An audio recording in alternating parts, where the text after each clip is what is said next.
here on another episode of Invisible Work. I'm Anjana Appanna, and as always, I'm here talking to another spectacularly interesting mum about what it takes to run a household, have a family, have a job, take care of a child, and all the other things that mums do. You know, the things that very often get overlooked, but the things that get done nonetheless. That's the power of being a mum. And today I have with me Malavika Prasad. Now, I might end up taking a large chunk of this podcast to actually just introduce her to you, but I figured it would be best to let her do most of the introduction. But I am going to tell you, she's a lawyer, she runs her own practice, she's also extremely erudite in matters around the law. I, as a layman, can't say very much more, but she also loves to write, she loves food, and she also has a 1.5-year-old daughter, and she's managing all of that with so much ease, or at least it seems like that from the outside. I guess we'll really have to ask you to tell us the truth, right, Malavika? Hi Anjana, thank you for having me. It is an absolute pleasure. Malavika, you know, I've always seen lawyers. Firstly, you see lawyers on TV and you think, oh my God, that's the life and job I want. Or you meet them and they seem so cool and they seem like they know so much and they seem so confident, as do you. Is that real?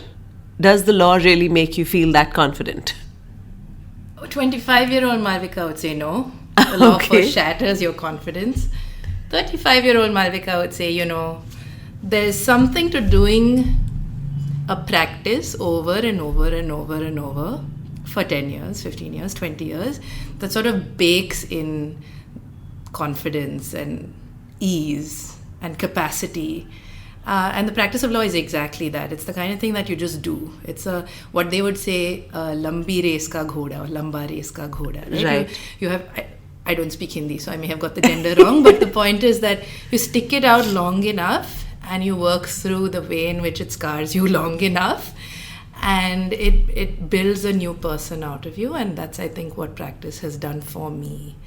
Right. And now that I work with some younger colleagues, I want to say that the path is pretty similar for all of them as well. It's not the most typical thing to find a young person enter the bar with a lot of confidence. Right. It's a work that is in progress, and we get there sometime. Eventually. If I may crack a mom joke, I guess that's why it's called the legal practice, right? Yeah, absolutely. Jeez, I'm going to be acing that one. Tell me, how did you get into it? How did you get into law? Was that something you always wanted to do even while you were, let's say, in high school? No, I didn't know what I wanted to do when I was in school. I actually remember this time in 9th grade. I was in Bishop Cotton Girls, and they made us pick a 6th subject. And my 6th subject was computer science.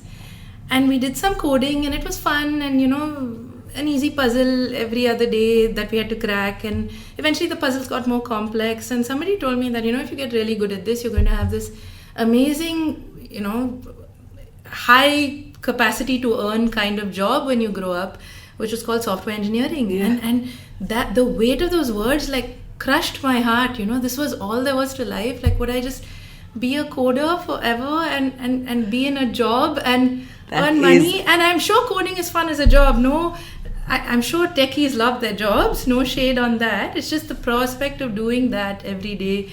It really weighed heavy on my heart because that didn't feel like my life's calling, you know. Right. And so I was at the brink of entering 11th grade with no clue what I wanted to do, but just sort of blindly groping. And my mom happened to notice that the extracurricular activities I did all sort of settled around the broad theme of exploring the politics of the world, which I didn't have the language for at the time. I didn't think politics was a discipline. I didn't know you could study politics. I didn't know that I had this broad interest that all cohered around politics. I didn't think I cared what states or countries did, you know.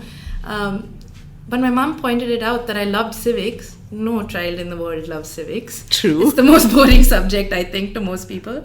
And that I did all these things like speak in public speaking sessions in school about, you know, things that broadly seemed like politics. And she asked me to explore law, and there was no lawyer in the family. So it seemed like, okay, cool. I don't know what this means, but sure. Just because I don't know what it means, it seemed exciting, right? I knew what coding meant, and it seemed really not my cup of tea, but I didn't know what law meant, and so it seemed like the kind of path I was happy to figure out. And honestly, hindsight, makes me realize I just lucked out. I could have easily hated the law. I went into it blind. I didn't know what it entailed. And like I said, it wasn't an easy journey coming into this place of knowing myself enough to enjoy the practice of law and also be confident in it. Right. So I could have easily gone the other way by the skin of my teeth. I could have hated it. I could have wanted a parallel career. But it just worked out. And maybe credit there to my mother. She knew me well enough to say, maybe there's a life in the law for you, even though we had no exposure to lawyers at all. That's amazing to have had that identified at that age, right? It's such a crucial age. And where did you study law? I went to a law school in Hyderabad called Nalsar. Okay. It's I want to say about 40 kilometers away from Hyderabad city. So it's not really an urban law school in that sense. And at the time at which I went, it was absolutely in the center of a rural area. The village was Shamirpet, and really it was an education of a lifetime in that sense. Moving from urban Bangalore to Shamirpet was the kind of thing you don't know to be grateful for at 18, but now at 35 I know exactly what luxury that was, right? There's a campus full of birds, so much greenery, there was a lake right beside the campus wall, there was the politics of being in a village, the community there doesn't understand fully how they lost their lake bed. I'm sure they understand how they lost their lake bed, but they don't appreciate it, True. Suddenly there's a glut of like urban, well-schooled, private-schooled, English-speaking children making a mess of their cherished community. And I think that taught me a lot about what it means to be in another person's habitat, in another ecosystem, in another community and culture. Everybody there speaks either Dakhni or Telugu, and I grew up Kannadiga, and then I met people from across the country who grew up in other parts of the country. It's a public university, and I felt like I'd met foreigners for the first time. Growing up in Bangalore my whole life, speaking only Kannada and English, I just didn't know that a Delhiite or someone from UP or someone from Calcutta could feel like they came from a different country, and I'm sure we felt that way to them too. Absolutely. And so the beauty of India, the cultures, the languages, the way in which we all come from very deeply different contexts, all of that was just, privilege of a lifetime. And I think honestly, if I were to do that law entrance exam today, it's not so easy a path anymore to get into these law schools. Yeah, it is also so much more competitive now, perhaps. Yeah. And at the time, I just didn't know to appreciate the privilege I'd been given. Yeah. It was extraordinary. Yeah, I think at that age, for sure, sounds like a life-altering change for you. Yeah. Gosh, it was amazing. And what kind of law do you practice now? I practice largely civil and commercial law. Okay. Because that's the kind of work we get. Okay. Thankfully. Yeah. In that it keeps us busy. It's a different thing every day, so it obviates my worry of coding the same thing every day. It's like so exciting because no case is the same as the one you've done before, and there's so much variety. I also really enjoy public law. So where I can, I try to help on public law cases. By that I mean cases that have questions of administrative law or constitutional law. These are broadly the bodies of law where people sort of have to go against the government to get some of their rights enforced. And it's a very interesting area of law because you would only go against the government if it's your absolute last resort. And enforcing your right is the kind of thing that happens to not super comfortable and well-to-do people, right? If you're comfortable and well-to-do, then you're probably going to be like, oh, I don't have a creche in my workplace, no problem, I will just pay for a private play school, right? But creche in the workplace really sort of it's the most inclusive thing you can do for mothers in a sense, by allowing families who may not be able to afford the privilege of a private play school the option to actually keep the mother in the workforce. So public law means then getting to represent a vast array of interests of people who may be left out of the system sometimes, or who may not find it very easy to navigate the system. And that's an area of law I've really enjoyed working in, and I've studied for a long time. So where I can, I try to do as much public law as possible in our practice as well. Right. So I'm going to ask you a question totally off script, but is it as glamorous as it seems like, in TV shows and in the movies, you're arguing in front of a judge to a packed courtroom? What's it really like? I mean, is it as exhilarating as it is for a viewer watching it, on yes Netflix. and no. Yes and no. So I will tell you that as a younger lawyer, I did feel like Denny Crane really, Boston Legal really set me up to believe the law was the wrong thing. But the answer is, as with everything, yes and no, because there are the odd days where you will argue before a packed courtroom and a bench that is very interested to listen to you, and they'll give you a patient hearing even though you're a young nobody. And you'll get to say what needs to be said to represent your client, and you'll get to even argue perhaps a point of law, and you'll perhaps show the court how you've sort of unpacked this question of law, and you'll walk out and maybe a lawyer or two will tell you did well, and it is truly exhilarating. But those days are rare. I mean, at this stage of my life, I'm only 35, they might come 3 times a year, Right. And of course there's a way to grow into that career. So in the practice of law, senior counsels or counsels in their 40s and 50s typically do this on the day-to-day. But when you're a younger lawyer, a lot of it is less glamorous. It's actually paperwork, it's actually drafting pleadings, which is to say finding a way to put together the case of your client. It's a lot of research, it's a lot of coordination with other counsels, other people, getting signatures, having your papers in order, organization, bookmarking, having your calendars in place. So it's a lot of admin. Grunt work sort of feeds the exhilarating work. So it's not really possible to dislike the grunt work too much, because it all builds up. And especially if you're the lawyer on the case from moment one. So you get a client and you formulated the pleadings, then you know that all of this builds up into that moment of exhilarating performance. And for someone like me, and I think of myself as quite nerdy, I think that even some of the client interface stuff is quite interesting. I really do love researching the law. I really do love cracking the puzzle. I really do love thinking about this odd set of circumstances that some people are faced with, and how do you sort of, peg it in principles of law. So that's, for me, also quite interesting. I don't find it as, I wouldn't call it grunt work. Really. But I guess they just don't make the, TV show out of that part of the law. Suits in Boston Legal have never ever shown us how many volumes of paper are involved in a court. In a because I guess any script will stop at paperwork involved. Yes, absolutely. It's always the good stuff that they show us on TV. Very true.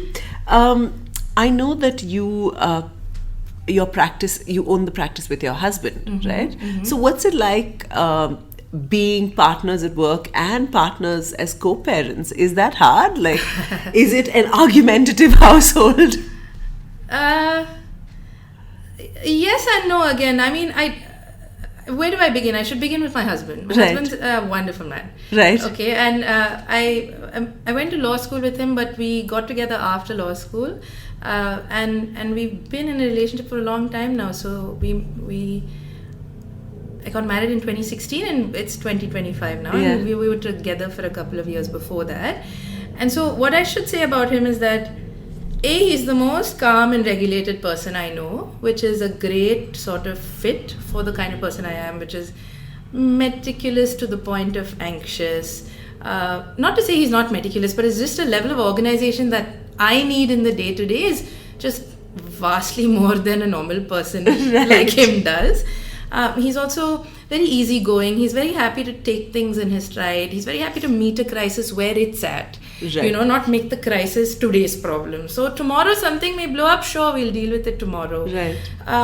He's also my biggest champion. He's always the first person to say, hey, you shouldn't be doubting yourself. You should be the one to, lead this mandate. You shouldn't be afraid to pitch that you can be, doing the note on this argument for the senior counsel. And my disposition is very shy. Or at least it used to be very shy in my early 20s, which is when we got together. And so if there's a room full of men in a briefing with a senior counsel with their loud voices and their seeming confidence, saying something extraordinarily articulate, my default would be to say, okay, they know better, maybe I'll just wait for my turn.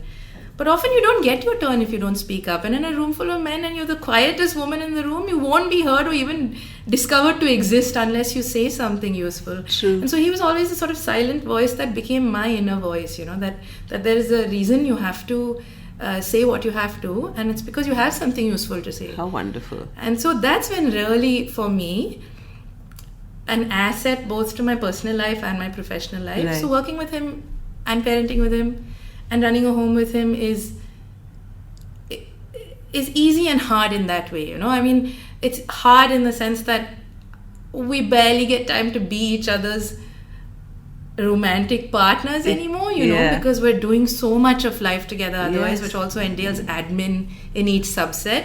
So I can't remember the last time I just went out on a, you know, casual activity date with him, and we just talked about nothing other than work, our baby, the bills, the taxes, the salaries, the rent, the liabilities, right? So there's just so much of life we do together that I think the investment in fun and play and romance, which we had a lot of earlier, has sort of taken the back seat.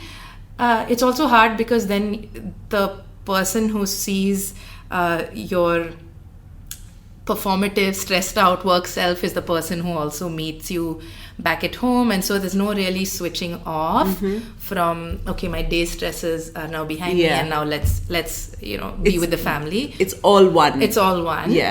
But it's easy in the sense that what better partner to have, or what better teammate or colleague to have than somebody who just knows you. And knows every aspect of your life, perhaps. And roots for you, you know. They don't see the not nice parts of you in a bad way. They understand the ugly parts of you as integral to your story, or they know where you're coming from, so they don't necessarily hold it against you when you're like an anxious, unraveling mess, or you know, being persnickety to a fault that my colleagues don't need to accept, because that's just not fair. I don't need to inflict my persnickety nature on them, but he will, because he knows where I'm coming from. So that's the nice part. And I think the icing on the cake, and this is what we really got lucky with, is that we have completely complementary strengths. And so the things that I thrive at doing and I enjoy doing and I'm very good at as a result are the things he doesn't necessarily look forward to doing, and the things he enjoys doing and he's excellent at doing, I don't necessarily want to do them either. And so at work especially, where we fit like two puzzle pieces, and that was just pure luck. I mean, we couldn't have planned for it. It just so happened that we're complementary in that way. The right decision to, you know, also work together, to start this firm together then. I did. Okay, so we didn't start the firm together. So that may be the factual corrective that makes it easier to explain this story. He started his independent practice a couple of years before I did. Okay. And then he moved into an office and started renting it a little before I joined him. And so he was running the show solo for a while. And then I wrapped up my PhD and joined him as a partner, but I didn't by any means found the practice with him or get into the 0 to 1 stage with him. 0 to 1 was entirely him, and I'll always give him credit for doing that, because again, I think the getting it right sort of fixations that I have sometimes are not very conducive to the 0 to 1 stage of starting something up. But he's a very let's learn along the way type of person. And he's also over the years taught me to be that person, because that's the only way to thrive in the law. But I think that sort of disposition carried him through the early phases of, okay, this is difficult, daunting, I don't necessarily see what's in the horizon for us, but let's figure it out when we get there. And so 0 to 1 was all entirely him. Nice. And then I joined when there was this, he'd sort of hit a groove, and we were just trying to sort of grow a little bit and do more diverse work, and that's when I came on board. And so you had your daughter. Your daughter's name is Dheera? Yes. So what was it like to have her? What was the parenting part of your life like? What was it like to become a mom? Oh gosh. We had her a year and a half ago. And we had her after really enjoying each other's company for several years and getting to know each other really well, working with each other a lot. I don't know if I'd have chosen motherhood necessarily with another partner. This is a cliche to say, but either I didn't know myself well enough, or I thought motherhood to be something else. You know, there's something that I've discovered from having become a mother, which is that no matter how much inner work you do and how much you work on yourself and how much you think you know yourself, you don't truly know yourself. And so one of the big surprises of becoming a mother is that I really love it. And I didn't think I would, you know. I thought it would be hard, and I thought it would be a lot of undervalued labor and a lot of invisibility. And it is, in many ways it is. But because those are all the things you read about and hear about and study about if you've come from a certain tradition of, like, let's say, law school, certain awareness of politics and gender and stuff. It's all the stuff you read about, but no one's really telling you about the joyful parts of motherhood, right? So that was a big surprise to me, that I came into my own as a mom. I came into my own as a person once I became a mom. I almost discovered that I could be confident and hold my own in very difficult, challenging settings because I was able to parent a baby. And I was turning that parent energy on even my own inner sort of anxieties and childlike sort of worries, I suppose. And that's been really transformative. So parenting has been a huge surprise for me. Now I never commit to the idea that I know myself at all because I just really didn't expect to love being a parent to this degree. That's beautiful to hear, because I feel sometimes we speak to other moms, and even in our circle of mom friends, we end up saying, yeah, it was all great, but it was also really hard. And that's true. We tend to amplify the challenges. But this is so interesting because it made you a more confident person on the whole, is what you're saying. Not because it was without challenges, but because somehow I was dealing with the array of hard that was presented to me when I became a parent with greater panache. And my visceral memory of being faced with a challenge prior to motherhood was with a sense of worry. How do I solve it? Let's plan for it. Let me do this. Let me anticipate. Let me have 3 contingency plans. And now it's whatever it is, I'll deal with it. Wow. I can deal with it. Some level of visceral confidence has emerged for me. The hard has, of course, been, and this is where I began. We'd been married for a long time. We worked together for a long time. But I think most people would agree with me that having a child sort of tests the marriage because it is just biologically so skewed in favor of the mother laboring a lot more. And even the most well-intentioned partner who is committed to supporting you can't fully support you through early postpartum. Yes. Right? Nobody can do the nights with you. Nobody can breastfeed with you. I really didn't enjoy pumping. So even though he was quite willing to do the night feeds with the bottle, I couldn't have been... nothing would have convinced me to pump. And then there was a sense of, being so intuitively connected to your child by virtue of all this visceral bonding that I was able to anticipate her needs a lot quicker than he was. And I also knew, like, a day before she'd fall sick that something's coming, she's catching a bug, just from like hearing her breathing or watching her struggle in the night with sleep or whatever. I always had this intuition that we would need something that he didn't quite catch in the early days. And I almost think that's the only way to be, because we both read this book called Equal Parent before we became parents, with this great commitment to being equal parents. And the idea in the book was that even parents in same-sex relationships and marriages have this kind of sort of unfair split in labor sometimes, because one becomes the primary caregiver and the other sort of then steps back. And the idea was that it's not necessary that we mirror the mother-father role in all relationships. Same-sex relationships don't come with a mother and a father, right? So that preface really changed our minds to the fact that it's about who steps up to being the primary caregiver and who doesn't. And because I was doing the nights for the night feeding, I would always wake him up for the diaper changes and stuff, but it was really me waking up to the baby's whimpering, right? And him then waking up because I woke him up. Yeah. So because we knew from Equal Parent, the book, that we might try something differently, we tried about a few months in, me sleeping separately so that he sleeps with the baby and attunes himself to her needs. And there's always been a lot of tinkering, a lot of experimenting, a lot of how can you step up in this role better while I take a back seat? How can I make myself redundant to this function? Yeah. And it's been a lot of hard work. It's been a lot of nagging and conversations and a lot of disagreements and a lot of unpleasantness at a time when it's already very hard. Yeah. I think the unpleasantness was because it was hard. I'm sleep deprived, so I just want people to divine what's going on in my brain. And tempers are already frayed at, a situation like that. Yeah, so I think that was the hard part that really, I think for year one, it drained us a little bit. Yeah. But then the joy was so unparalleled also, discovering that a child that you somehow made can respond to you and need you in a way that nobody else needs you. Yeah. Was for me, it felt like a responsibility that I can't believe the universe entrusted me with. And then I would rise up to it, So I'll be better. Do I want her to listen to me saying this to her dad? Of course not. Yeah. So I'm going to be better. And he too is like, do I want her to see me failing at this thing that my wife and mother of my child expects of me, or that I should be doing as a parent, or that I should just anticipate as parents might?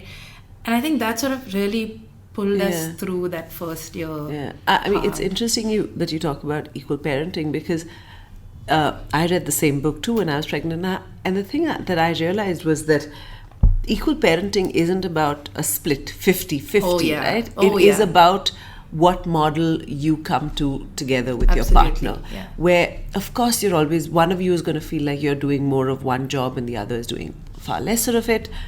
But ultimately, it is what enables the household to function. Yeah. And it also pops up in a really bigger way when the one person who feels burdened by the parenting aspect of it is able to stand up and say, hey, I need a moment, so now you hold forth. Yes. I think that's where true equality comes in.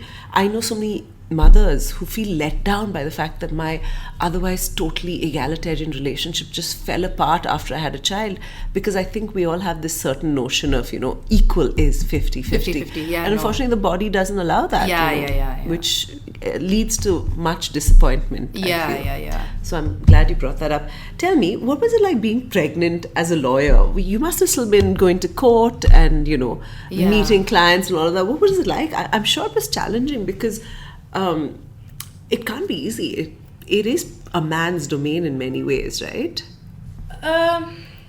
This is a story that I wish I say more often than I do. I don't actually tell people enough about being pregnant. And there are two reasons for it. Is that I had a very uncomplicated, easy, joyful pregnancy. And sometimes I feel like, but I also feel like it's just not nice to be screaming off the rooftops that you had it easy, because a lot of women don't have it easy in their pregnancies. And I would hate for a woman to feel under-supported or unseen through this extremely vulnerable time in their lives. But I'm also realizing that there's something to be said when even a person with an uncomplicated and hassle-free pregnancy finds systems hard. Then these women are finding it harder. Anybody with a more challenging pregnancy is going to find the system even more daunting. So in my pregnancy, I was in the tail end of my PhD, but I was doing one massive hearing in the Supreme Court. And everything else I'd sort of tinkered to be just advisory work, or, very driven by my own choice and preferences. And that was the luxury also of being in a setup where I just worked with my husband and had no one to answer to. What this meant was that a lot of my pregnancy was on my own terms. I was able to be in office if I wanted to be. I was able to travel if I wanted to. I was able to rest when I needed to, except for this big Supreme Court hearing. And in the Supreme Court, I was actually working with colleagues who I hold dear. Outside of work, they would be my friends. Outside of work, I would volunteer to meet them. They want professional associations alone. So it was the best case scenario for me for a high stress hearing. And it was a hearing I'd been involved in from much before I was pregnant. So it was also the type of hearing where I'd built trust with my teammates and colleagues and the seniors we were briefing and so on. So really it's the best case scenario for a pregnant woman, right? And still I found it hard, I found it hard to be waiting in courtroom standing. I found it hard that a lot of male lawyers who were on the same brief as me would have to tell others, she's pregnant, please, can you give her a seat? Because unless somebody else stepped in to advocate for me, it was really hard for me to just say, please give me a seat, because although I'm not visibly showing as a pregnant person would in their 8th month, I am pregnant and I'm washed out, and I was in my second trimester, so I think it wasn't super easy to tell in the court accoutrements, there's a blazer, there's a gown, not super easy to tell that I was showing. True. But I would have colleagues be like, please, could you spare a seat, because she needs to sit. I was not allowed to take water into the courtrooms, and there's a practice across several courts that the court security will ask you to leave your water bottle outside. and then you have to tell them, I'm pregnant, and when you're pregnant, you need more water, and I don't know where to leave it outside the courtroom, because usually there's just no space to leave water bottles outside the courtroom. And then when you come back, the bottle may or may not be there because it's in the pathway of others' movement, so it could have got kicked away. Lots of little things like that, you need you need the ability to quickly step out, maybe have your supplements, there's iron tablets, whatever, and come back and have your seat reserved for you. Not going to happen. You get up and somebody else. So I think being pregnant is a little bit like you have to really be confident in your choice to have had a baby, to be able to advocate for yourself and say you need this special accommodation and concessions. And I didn't fully realize that, so I suffered a lot of that in silence. I suffered the dehydration. I would wait till 1 o'clock to go out and drink water till the court rose. I would do long commutes in the car on bumpy roads, which you can feel sort of the baby moving inside of you. I would do all of that because it felt like, okay, I chose to be pregnant, and this is what it entails. It entails showing up at work, because everyone who's pregnant shows up at work till the 9th month. But the system really doesn't imagine a pregnant woman. Like you said, it imagines the archetype of a probably able-bodied, unencumbered male, to speak to the women's toilets, for example. They're not exactly built for the needs of even a woman on her period, leave alone a woman who's pregnant. I was trying to come to a polite way to ask you that question. Yeah. So I think that, it's really helped that where I am in my career, I have a lot of senior people supporting me and looking out for me. So I was able to say things like, we need to do something about this water policy in court. And there were other women lawyers who would say, okay, we'll take it up. Or senior women lawyers would say, okay, we'll take it up at the Women's Bar Association level. So, and that worked? Did that help? I don't know, because I don't traditionally practice in the Supreme Court. I was just there for this one hearing. And my mainstay is Karnataka. Yeah. So I don't know what's changed in the Supreme Court after this. But it was a learning for me, because initially I endured the hard. I let others speak for me. Towards the end, I realized only I can really speak for myself. And no one's coming to save me, right? And that's the ultimate parenting learning. No one's coming to save you. No one's coming to look out for you. You have to just be there for yourself and then for your baby. Yeah. And I learned to advocate for myself, speak to other people, believe in my agency more than, a hierarchical system would let you believe. And see things change, see that people are receptive to the needs of pregnant people. Yeah. People are receptive to the needs of, even in the same conversation, the Supreme Court was studying disability and the access of the Supreme Court to persons with disability in the same time. Right. And so I ended up speaking to a judge who was involved with some of that work. And, we were trying to draw out how we sometimes just design courtrooms and corridors, imagining that the people using it are all people who walk with comfort, not people who may be, wheelchair bound, or people who may not be walking with comfort because they have an 8th trimester situation. Yeah, and that's my learning. Just speak up. There's always a lot of distrust that people usually have about the law, or they're skeptical about it. As someone who's been, a lawyer for so many years, you've done your PhD, and you've clearly studied more than just about practicing the law. You're also possibly someone who thinks about how it's framed and what can be done to change it. Would you say to someone, a regular citizen, the layman, who is skeptical about the law in India? I think I would say a different thing depending on the social privilege and circumstances and lineage we come from. I think that there's a lot to be said for how, when you emerge from a certain level of privilege, cynicism is an easy thing to reach for. And to those people, I would say, it's remarkable how much you could do by just speaking out, by just, like I was saying earlier, nagging the next person who's slightly more in power than you, or bringing it up with writing a tweet about it, or writing a blog post about it, or talking about it with your corporator or your MLA or whatever, right? Or your MLC. It's actually remarkable how much people who come from a level of socioeconomic privilege can do by just being less cynical and more hopeful that things can change if we try. Right. And you can see it in Bangalore, for instance. The very well-equipped children's parks are in neighborhoods that historically housed ex-bureaucrats, well-to-do business people who had the power to change something just by asking. And the neighborhoods which don't have the best children's parks, or have one children's park for, let's say, a large density of homes, are the ones that historically did not house the best of. So I think to this class of people, and there are several in Bangalore, being that we are such a economically prosperous city in an relatively economically prosperous state, there's just so much that people who come from a certain level of privilege can do by just caring. And I think that it's cool to care, you know. And I think at some point, even when I was younger, some of us were beginning to get the feeling that being a worrier, caring a lot, being anxious is not cool.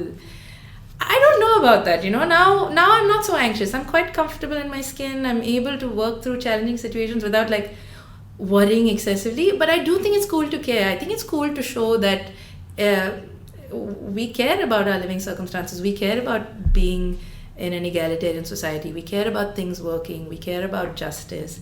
And it's cool to want a better lifestyle for ourselves here without wanting to emigrate. I think these are the things I would say to at least people younger people who come from this level of comfort and privilege. We don't need to be that cynical. The system hasn't really given us so much reason to be cynical. We're the beneficiaries of this failing system. I think for those who are actually being given the short end of the stick in the system, I'm nobody to be saying things. I mean, I got very lucky coming out of the system with the comforts that I do. And for me, I think the thing that I'm really realizing as a professional, as a mother, as somebody who employs people, is that it's just unimaginable the difficulties that emerge from living in conditions of impoverishment, conditions of discrimination, exclusion, caste, patriarchy, right? It's just every time I speak to someone, my nanny or my cook or whatever, it's a different world. And I feel like if they're cynical about what it means to live the life in India, navigate the law, navigate government, then all I can do is offer my help in whatever way. Can I help you move something? Can I speak to somebody who will? But I really don't know what else to say, because the system is really, it's brutal to a lot of people who are not as privileged as us. Cynicism really is something that only the privileged can afford. So I guess that's also an important lesson to learn when you're going through the motions of feeling how you do. That's a good tip. Also, I study constitutional law because I love constitutional law. And the great thing I learned about the making of the Indian Constitution was that people who have the utmost faith and belief in the legal system and the Constitution of India is the people who have no other way out. So they cannot afford to be cynical in the law, and they cannot afford to lose faith. And the law then for me is that, it's the last bastion of hope for so many people. It's easy to just get involved in civil commercial disputes and do the motions and help companies sort through their issues. But it's really helped me to remember that the law is actually that for large communities. It is meant to be a beacon of hope. It is a beacon of hope to several people. Dr. Ambedkar drafted our constitution, and that means this constitution is going to serve our needs. And so it's really only those of us who come from private school and fancy whatever who's oh, this country, maybe I want to emigrate. And that's I really believe in the idea of India and staying here and working towards it. I'm gonna check my inner voice the next time that conversation starts playing out when I'm in traffic. Okay. Moving on to something, also equally hopeful. What does someone like you do for self-care? How do you, turn off the many voices in your head, all of these things that you're doing all the time, all of the invisible work that you put into the actual work happening in your life? What is self-care like for you? I think a big piece of self-care, honestly, was navigating the marriage in the first year. I mean, just... your husband loves you, he cares for you. And in a certain kind of marriage, conflict is generative. It can help move the needle in favor of a more happy peace for both of you.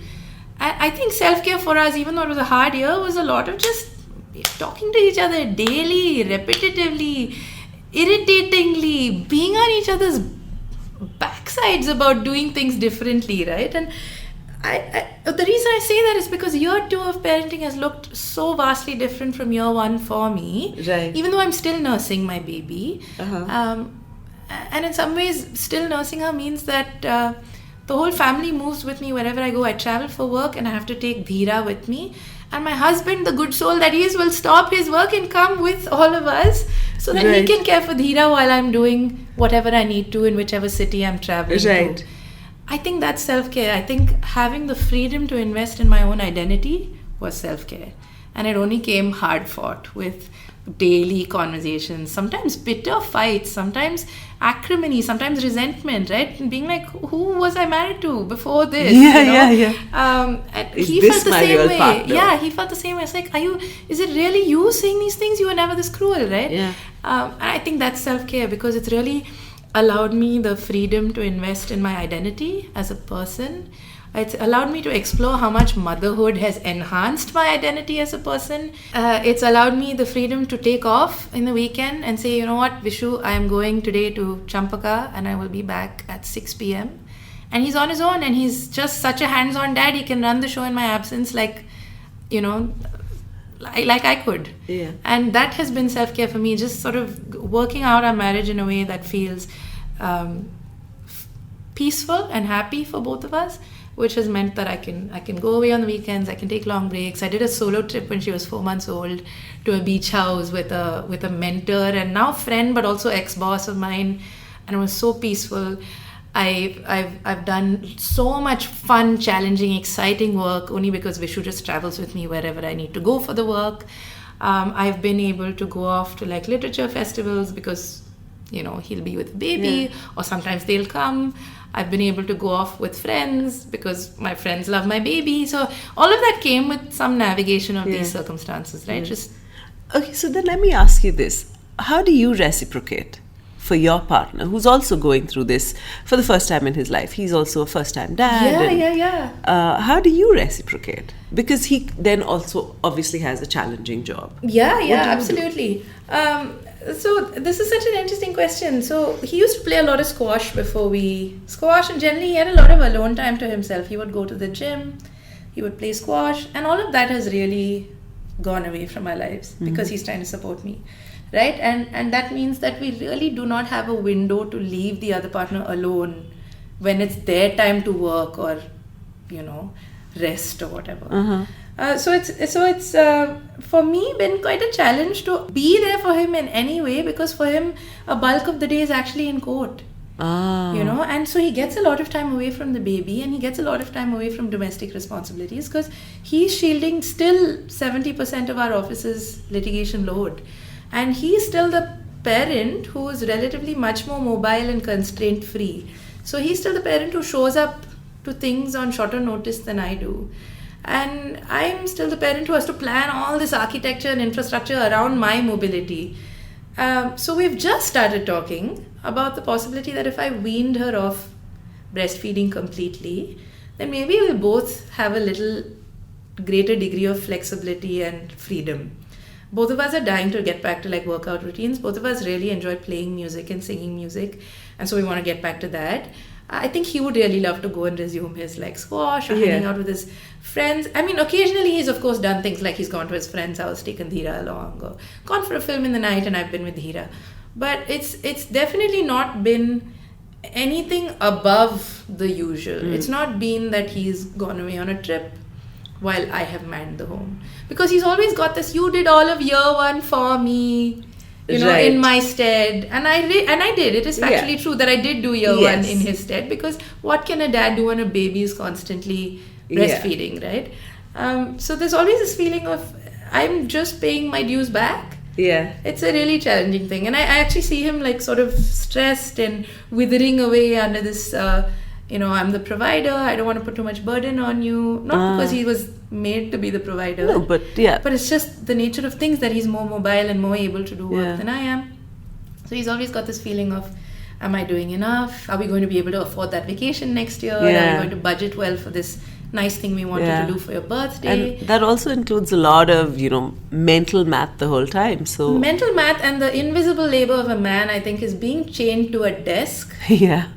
in a way that a woman doesn't have to be. Because a woman is free to do whatever. She can be a mother and then she can cut down on work. And this is not to say, I'm a feminist. This is not Yes. to say women have it easy or I know anything. what you mean. I'm just saying there's this cognitive load of being a man that really, if you're in a partnership with a man and you have this close view of a man's inner world, only then you can see. Yeah. Which And is that they feel compelled to be chained to the desk, bringing in the moolah, paying for the bread and butter, keeping the lights on, maybe doing that extra And nice I thing think for the you. weird thing, which also affects the marriage on the whole, is that they also don't communicate about it Yeah. a whole lot. They may not communicate with their partners, and more often than not, they don't communicate to their friends, because when they catch up with friends who might also be dads, they're all like, I don't know, talking shop, or, I don't know what men talk about, actually. Yeah. But, Sport, Liverpool. things like that, right? So they're not sharing their struggles. And I think that affects marriages also, because when they come back home and they might feel compelled to go back to that part of their lives, they probably take it out on partners and, the household. Or they feel a lot grayer at home than they might have before they had the child. Yeah. These are things to think about. Okay. I feel like we've been very kind to the fathers on this particular episode, but again, definitely something to think about, because it affects the entire unit. Yeah, I think a stressed out man is a stressed out dad, and a stressed out dad is No fun. Not just no fun, but actively harmful for a child. Yeah. And I think the fact that Vishu works really hard on bringing his most playful self home, despite all these, background discomforts, there's something to be said for being an invested father. Yeah. And I don't think I held back on exactly how much strife having a child caused on our marriage either. But for me, the learning was, and I think this is a learning about me entirely, is that I didn't ever expect more. I always thought, okay, this is a woman's job. I always thought, okay, the court will never let me take water. Yeah. So parenting and being pregnant has taught me that actually you ask and you will get. Ah. You ask that you want your husband to do more and he will do. Yeah. Because a certain kind of marriage, and I think many of us are lucky to be in that kind of marriage, is stacked in favor of succeeding. Yes. It's not all marriages, especially when we had the luxury to choose our partners and work on our relationships and have mental health support, are of the Choose same. when to have a child, even. Yeah, exactly. In some. They don't look very much like the marriages of the days of yore, where the woman had no agency. So we don't have to replicate sort of that structure where this is my job, so I'll just resign myself to it. And be sacrificial. Yeah. And resent it in the end. Yeah. We don't have. And I think I would have easily gone down that path of just feeling resentful. Yeah. But it's just taught me that sometimes you just don't need to be resentful. You can nag and ask and things will change, and then your husband will do better. Yeah, I learned that lesson also. Not so much with my partner as much as with my, asking for help, because my child was a year old or so when COVID happened. Mm-hmm. So, we got, in the 2 years that, COVID was raging, we got used to not asking anyone for help. So even to go out at night, I wouldn't, ask my parents, can you hang on to him and I'll just go out for a couple of hours and be back. The first time I asked that question to my mother-in-law, she said, I thought you would never ask. Aww. And it kind of the light switch went off in my head, oh man, that's all I had to do. I didn't have to keep bottling this up. I could have just asked. And sometimes you just have to vocalize, and it makes a huge difference. Yeah, can I just say one thing about this? Very early, someone told me that, I think I hadn't even had my baby then. Someone told me that no child was meant to be raised by a nuclear unit. My mom said this always, but someone said this in another context. And you know how you take your parents for granted, but you suddenly hear the insight when a third party tells you the same thing. So this third party said, and she's a senior of mine from law school, she said, kids were never meant to be raised alone. They were meant to be raised by a village. And that liberated me from day one, because it didn't feel like I was leaning on my parents or my in-laws for this unforgivable amount of work. It felt like it's beneficial for Dheera to have a large village raising her. Yeah. And I had that conversation with all of them, and they felt the same. And of course, they're old, so I don't want to put excessive work on them. But we did hire a nanny and give them the option to always lean on the support of the nanny if work felt too daunting for them, like bending down when you're 70 or whatever, carrying a child who's on her back. Yeah. And that's really liberated us as well, this feeling that people are not really doing us favors or resenting it. Actually, my parents and in-laws love being with Dheera, And it's great a for them cherished, also. exactly, it's a cherished memory, it's a cherished time when they get to be with her. And so I don't need to feel the guilt. It's everyone's investing in their relationship with Dheera, not helping me. Exactly.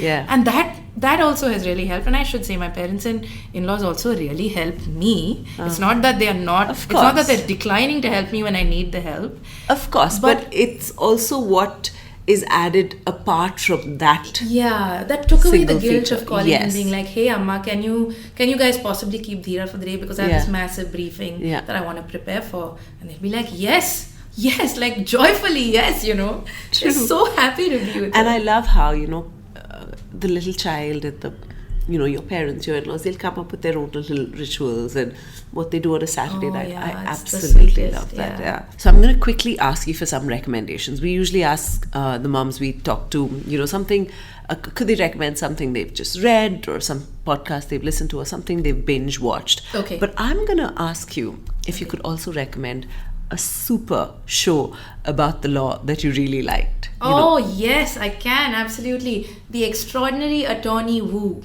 Ooh, the new Korean series. I think it's slightly old because I watched it much before I had the baby. Ah, okay. And before baby seems like another life to me. So True. I talk about it like before Christ or whatever. Yeah. Excellent show about the law. Excellent show about the law, and also many of the themes we reflected on today, which is this legal system is built for an archetype of able-bodied, unencumbered human being. And Attorney Woo is somebody who has she's somewhere on the autism spectrum. And she decides to join a law firm, and she's brilliant, and she graduates at the top of her class, but the law firm is not exactly built to accept this alternatively presenting human being. And she's an asset to the firm, and they learn over time. And it's about how she navigates cases and colleagues and bosses and travel and interpersonal skills, and how she changes the law in her image almost, and changes the law firm and the courts in her image almost. And it's beautiful. It's so well made. I also really love Korean TV shows because I think they do a thick description of reality. Everything is multi-dimensional. Nothing is simplified into a black and white sort of this one motivation drove this one complicated person's actions. No, it's always a very rich sort of recognition of our humanity. So Korean shows already, I think, do that very well. And Attorney Woo is especially interesting to me because it's about being a lawyer who doesn't necessarily look like the suits, and who still thrives in the law. And I feel like that's a story for a lot of us. Like most of my colleagues now don't believe that I was anxious as a 20-something lawyer. Because I think I'm articulate, I show up in court and I make arguments and I'm persuasive, and nobody knows the work it took to get here. I had a world-class therapist who helped me through my anxiety. I had all of these wonderful, hidden, invisible, machinations behind presenting myself as a lawyer. So Attorney Woo sort of gives you that picture. It's great. It's a fantastic show. Okay, definitely adding that to my watch list. What about a podcast? A podcast. I actually really have enjoyed this podcast that's called History of Ideas, I want to say. Yes. I can't remember the name of the host, but at some point the host did a series on Becky Chambers' 2 books, the Monk and Robot series. Right. And he sort of traversed this disciplinary thing of ideas as a stodgy, like ivory tower thing. It comes from politics, political theory, philosophy. But in this series of episodes, he explored ideas in fiction and speculative fiction. And Becky Chambers writes really optimistic speculative fiction. And so he did a series on the Monk and Robot series. And I listened to that just in the throes of, again, early parenting, reflecting on care, reflecting on how invisible care is to the world, how much even parents who we might, previous generation parents who might have chosen to do things differently than, say, the millennial parenting curriculum of gentle and kind and whatever. But even they are caring, right? They're caring in these ways where it's like, okay, yesterday my car battery ran out in front of my daughter's school. Gosh, so embarrassing. But my dad is like, in go mode to fix it. He calls the battery guy, and we jumpstart the car. We get home. He's like massively negotiating with the battery guy to give us a discount. That's care, right? Yes. And so in the podcast, in the History of Ideas on the Monk and Robot series, I thought the reflection on care and consciousness and these themes was really interesting. I also historically have loved Amit Verma's podcast because I used to be stuck in long commutes, and listening to a 6-hour podcast of a person you might otherwise not get to meet was quite interesting. So I do enjoy his podcast, but off late I've really enjoyed Mommy Mixtape, because Amit Verma is not exactly talking about motherhood or care. And I would love for him to. He did talk once with the hosts of Mommy Mixtape. But I think then I discovered that Mommy Mixtape really unpacks these things, care and how much goes into care, and how we are all expected to present as happy people, but actually it's daunting. And we're trying, and we're still trying to be happy people, and we all find our tribes of other moms. So Mommy Mixtape is wonderful. Okay. I could go on. I mean, I think I should stop. We'll take these for now. Thank you so much, Malavika. It's been a pleasure talking to you. Thank you. Thank you for listening to Invisible Work. I'm Anjana Appanna, and be sure to follow us on Spotify and on YouTube. And of course, check out our website, invisiblework.mom/deals, for all listener deals. It's all in there, so be sure to go and check it out. You can also send me your comments and feedback at anjana@invisiblework.mom.